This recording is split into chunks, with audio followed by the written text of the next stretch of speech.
Happy Friday. Yeah, happy Friday. Happy Friday. Good morning. This is the first day of April. April 1st, April Fools, all that jazz. We're not playing those games here today, though. It is the end of the first quarter officially. The first quarter is over. First quarter of the new year, 2022. All right, so welcome to the Be Your Own Hero show. Hero is an acronym, it means helping everyone reach optimism. I'm your host. I'm sekouwrites. I'm a professional creative and the creator of what we're now calling the Hero Ministry Movement. And that's my effort to uplift and inspire people, specifically the unhoused community. So join me here Monday through Friday at 9:45 a.m. Eastern and 8:45 a.m. Central to watch me talk about my journey of becoming my own hero and specifically my own financial hero. If this show provides any value, please like, please comment, please share. And remember, I'm not a personal trainer, nor am I a financial advisor. Okay, so if it sounds like I'm moving fast, it's because I am. I got a lot of things I want to cover. It's Freeflow Friday, as named by Nan.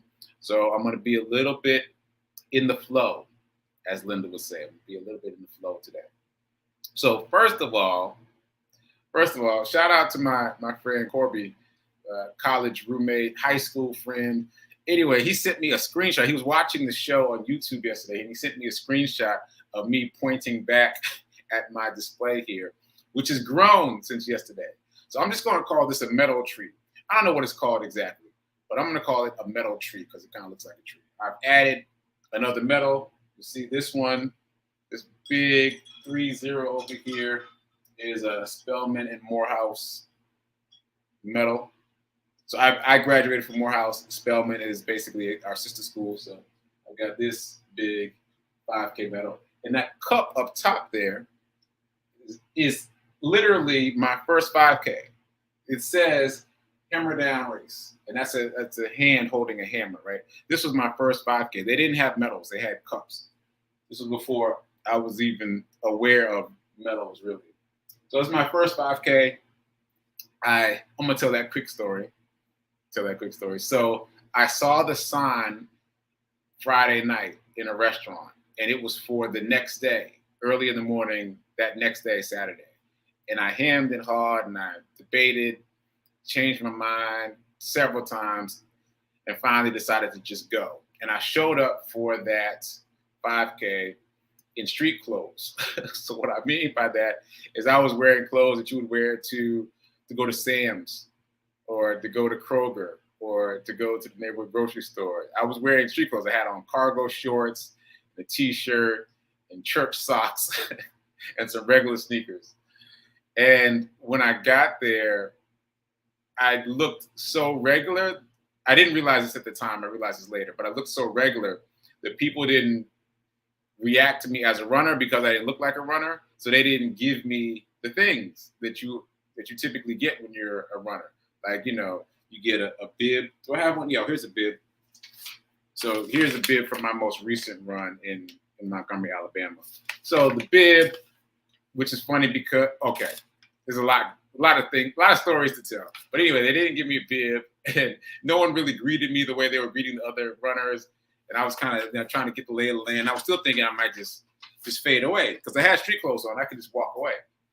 But ultimately, I stepped up and ran that race. And I thought I did very poorly. I remember someone asking me how I did, what my time was. And I was embarrassed to say because I thought it was a bad time. And I said, and she was like, oh my God, that's an amazing time. So I was really excited about that, especially because I was so unprepared. So it's an interesting full circle. That's why I'm telling the story. It's interesting full circle that I started off running in regular clothes, and then I kind of continued running in regular clothes. And it's only really in the past couple of days, other than a few isolated race days where I didn't want to experience what I just described again, feeling out of place because everyone's dressed as a runner and I'm not. Like, for example, in Alabama, I made an effort to look like a runner. And in other races that I've run in between, after the first hammer down race, I have made an effort to look like a runner. But generally, during my run streak, when I go out every day, I kind of look like I'm going to the store. Not kind of. I look like I'm going to the store. So it's been very interesting. Even though it's only been 2 days, it's been very interesting what's been going on for me in terms of dressing the part. So all that preamble given, I'm going to show you today's run report from this morning, and you can kind of judge for yourself what I'm saying. All right, here we go.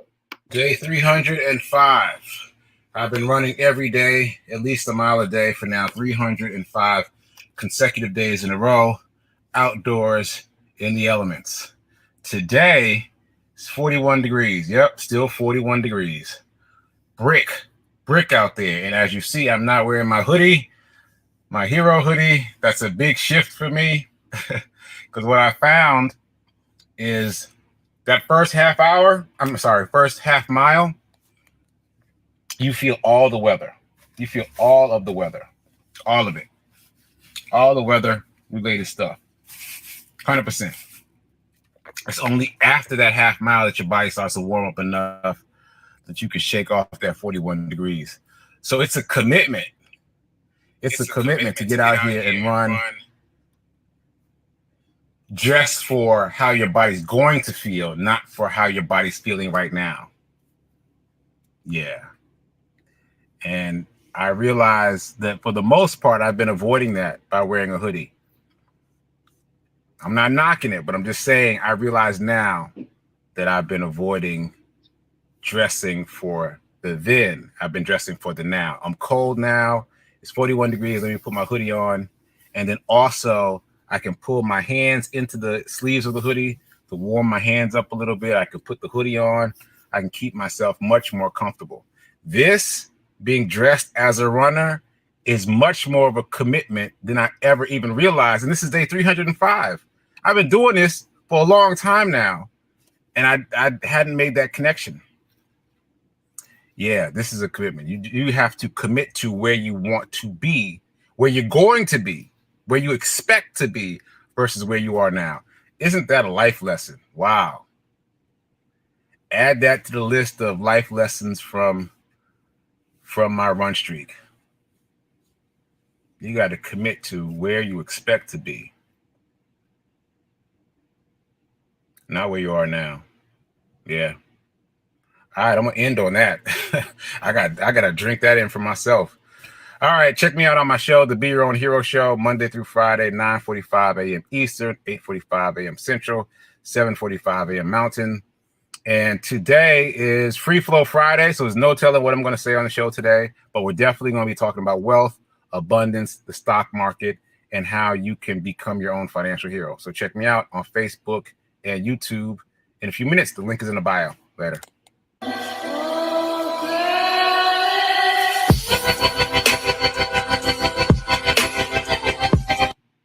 Day 305. Okay, so every day. As you saw, I had a moment there, right?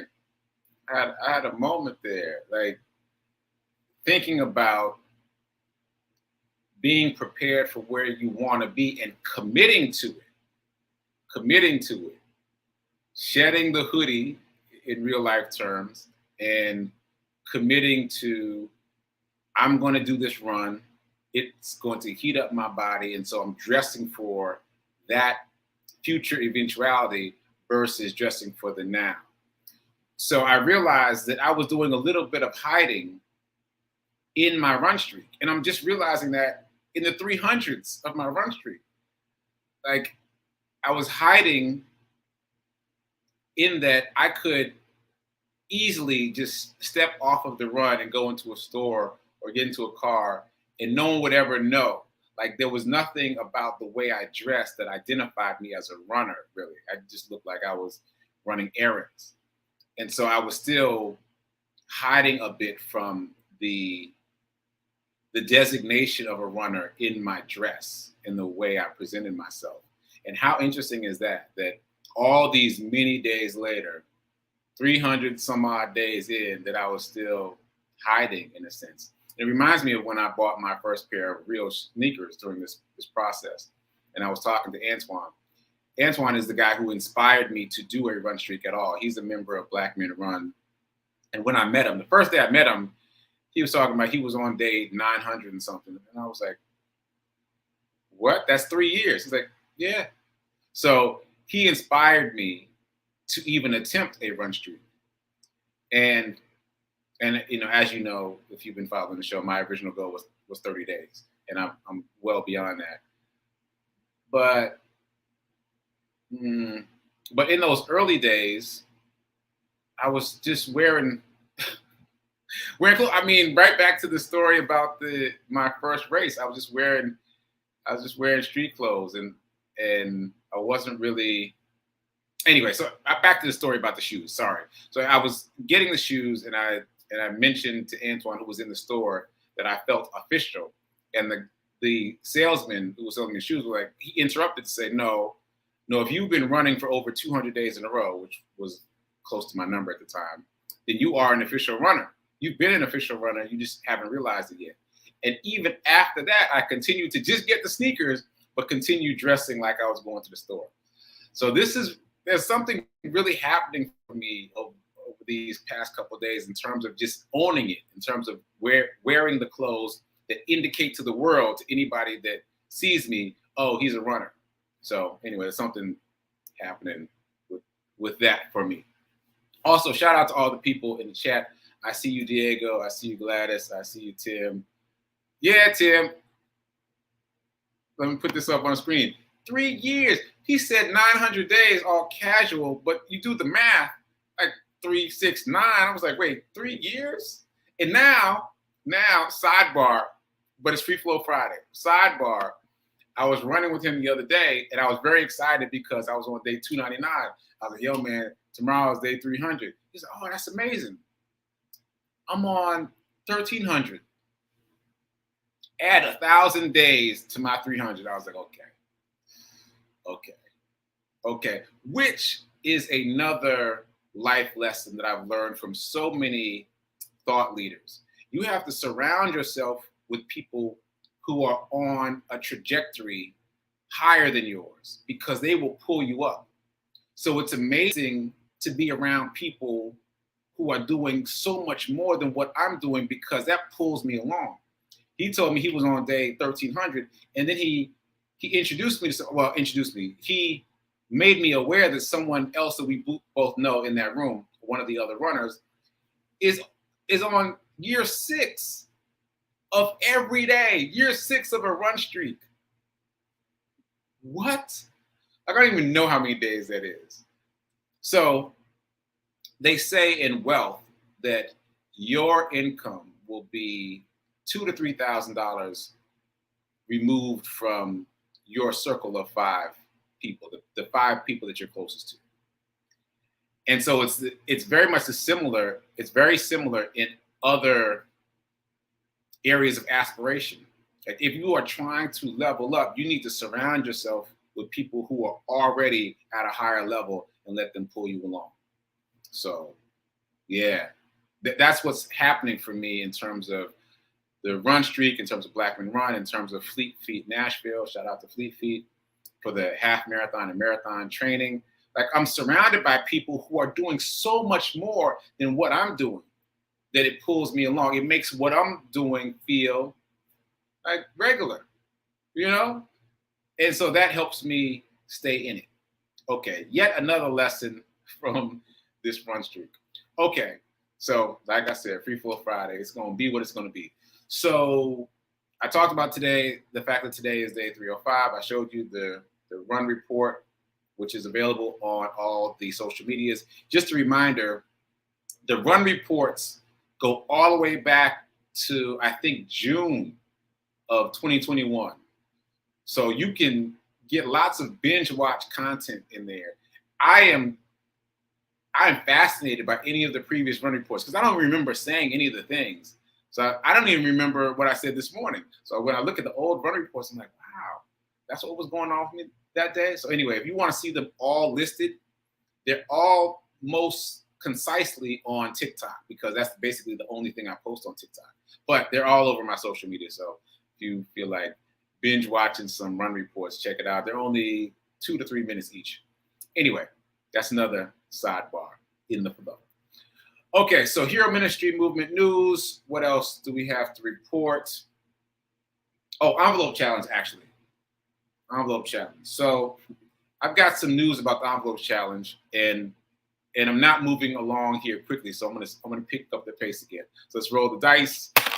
Numbers 5, move $5 from your checking account into your shiny new savings account and invest. So here's my sidebar here. 2 people this week have told me what they've done with their envelope challenge money. And I need to catch up. Like, it was my idea, but other people have moved past me. And I told you I missed a couple of days, but maybe I missed more than a few, because these 2 people both accumulated $1,000 or more with the envelope challenge. What? Yeah. Like, I accumulated about $600, give or take, since I've been talking about it. Now, what both of them did was invest in the stock market separately. They don't even know each other. They both invested in the stock market based on what I said. Both of them invested in either Amazon or Tesla or both. Again, based on what I've been talking about this week, which feels incredible to have people making financial decisions based on things that I'm talking about on this show. And as I always say, do your own research, talk to your people, find a financial advisor, all those things. And they've done enough research to verify for themselves that they believe that I am on the right track. So that sidebar, given what I did with my $600. And a reminder, if you haven't done the envelope challenge, look at how quickly the money accumulates. I haven't been talking about the envelope challenge that long. And we're talking about $600, $1,000, and over $1,000. If you haven't started yet, start today with 5. Start your $5 today. It adds up quickly. Okay. I actually paid a credit card, which is not something I've been talking about here much. But back, I think this was in season 3. I was talking about being in Florida, and I met this computer repairman because my computer was messing up in Florida. He fixed it. And he was talking about how he uses debt, which reminded me of the way many of these thought leaders talk about using debt as a tool. So thinking about using it as a tool makes you not be afraid of it, because it's just something else in your toolbox. It's just a hammer or a chisel or a screwdriver, right? So I've been easing up on that, like easing up on that, because that's a big one, because debt for most of us is big and scary and nerve-wracking. So my intention in making a payment on that credit card was to stick my toes in the water of what he talked about and what, I can't remember his name now, but the con artist who the movie Catch Me If You Can was based on. He was played by Leonardo DiCaprio in the movie. He always says, use debt, don't use your money. I'm sorry, did I get that right? Yes, use other people's money. Don't use your money. So in other words, don't use a debit card, use a credit card. Use a credit card, buy the things you typically buy, pay it off immediately. I mentioned that the guy in Florida says he pays it off weekly. Every time he gets paid, he pays off the credit card. So by the end of the month, it's a zero balance. And because he does that, just about every month, they increases his limit. And so it's a tool now that he has control over. He's learned how to use it as a tool. So I am attempting to add more tools to the toolbox. I am fully in understanding that everything that I thought I knew about money is untrue. Like, basically, I have come to the conclusion that the most of us don't know anything about money because we haven't investigated it. We haven't studied it. And debt is one of those areas where if you understand it, if you use it as a tool, it can be very beneficial to you. So I'm experimenting with that.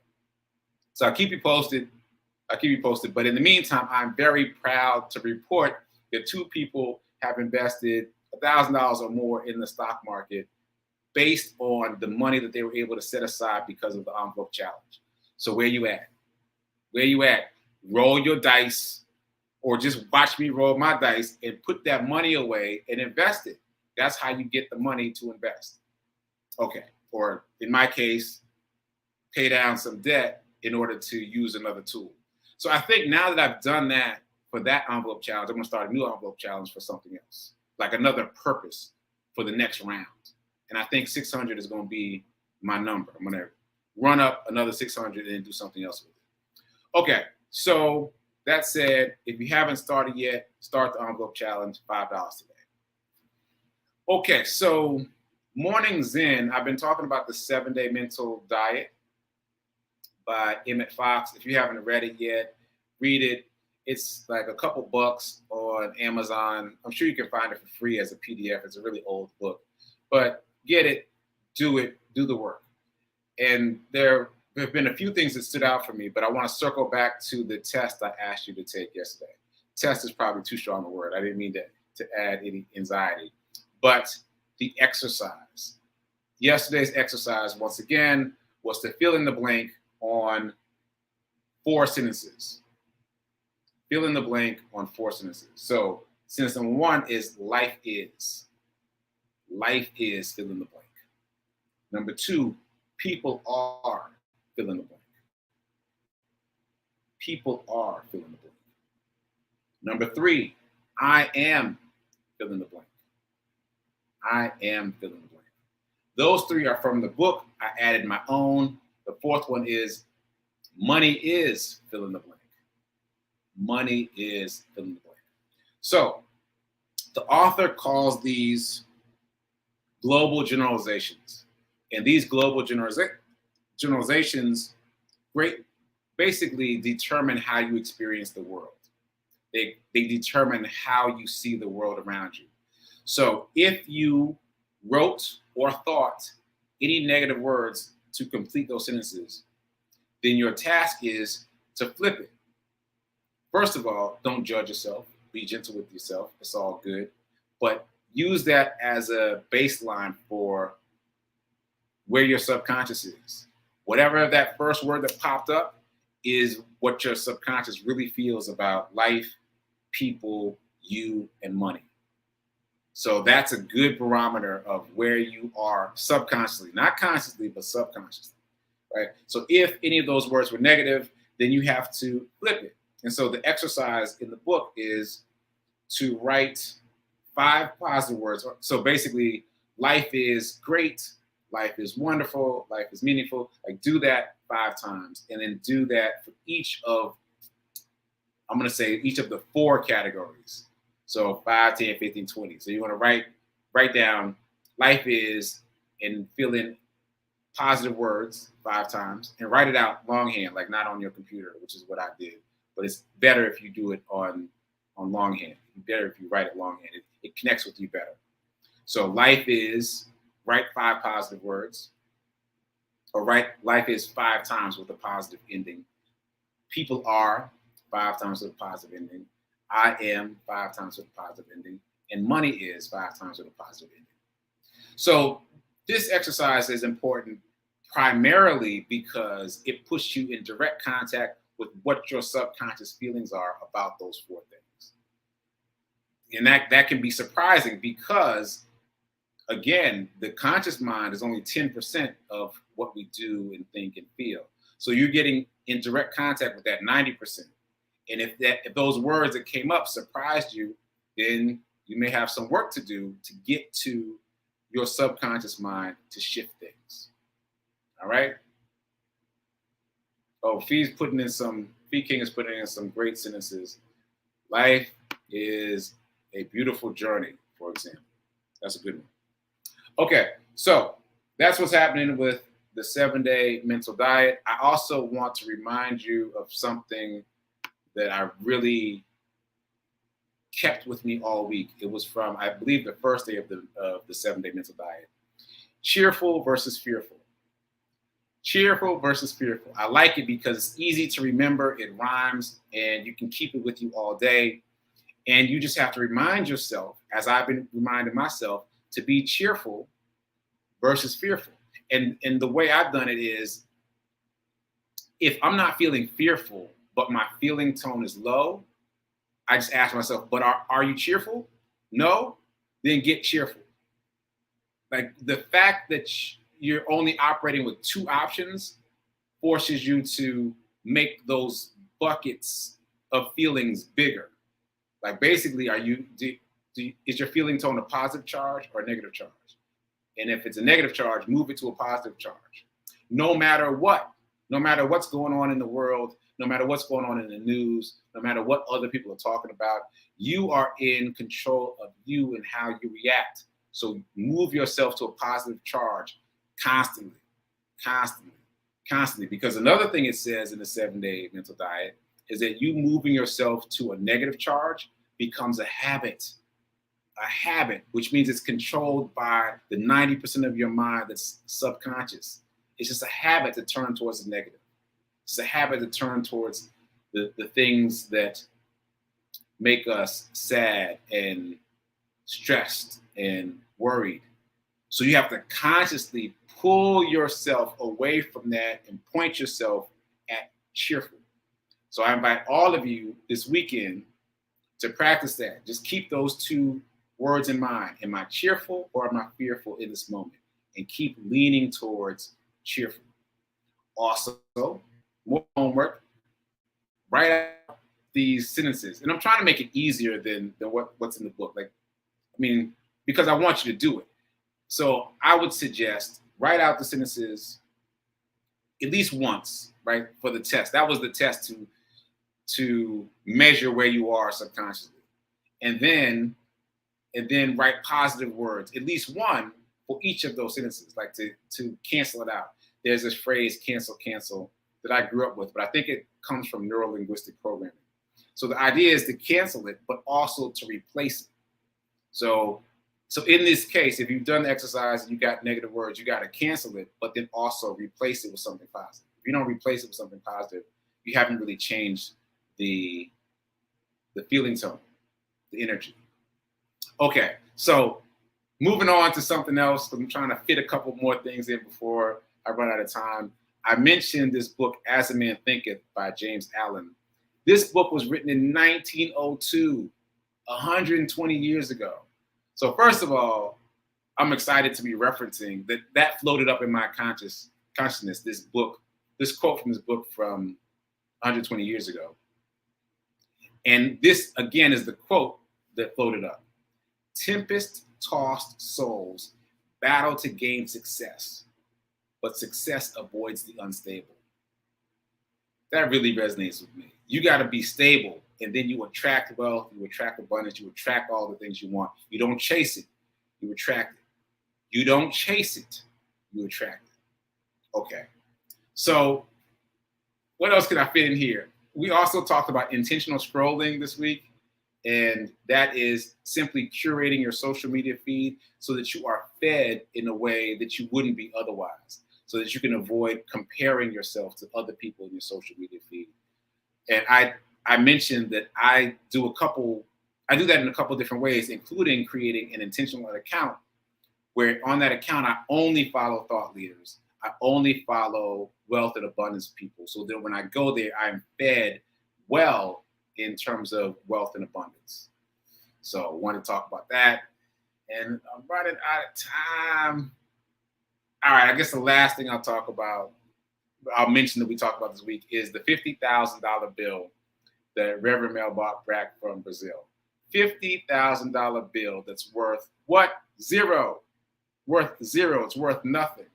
That is the effect of hyperinflation. It starts with inflation. And as you know, inflation is just part of the language of United States currency. So don't take it so lightly. Inflation is increasing. And it means that the value of the dollar is falling. The value of the dollar is falling, which means in very specific terms, if you put $1,000 in the bank on January of this year, January of next year, it'll still say $1,000 and you might have gained like a couple cents of interest, but it will only be able to buy, let's say, $800 worth of goods because the value has depreciated, which means you got to put your money in places where they appreciate, where the money works for you. So that means investing. And the place we've been talking about investing the most has been the stock market. We've been talking about index funds and the FANG stocks, which are growth stocks. And so I guess I don't have enough time to recap all of that.